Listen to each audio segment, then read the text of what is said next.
very fascinating beginning to this album. At first I wasn't sure.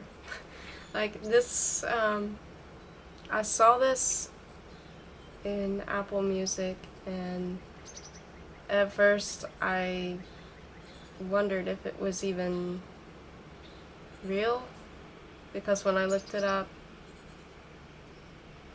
I don't know, something about it, I wasn't sure.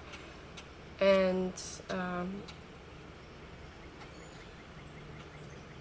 I'm now very curious about what kind of album this is, with that starting off completely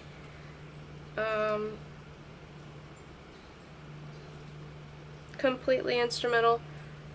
It does, like, it is actually listed though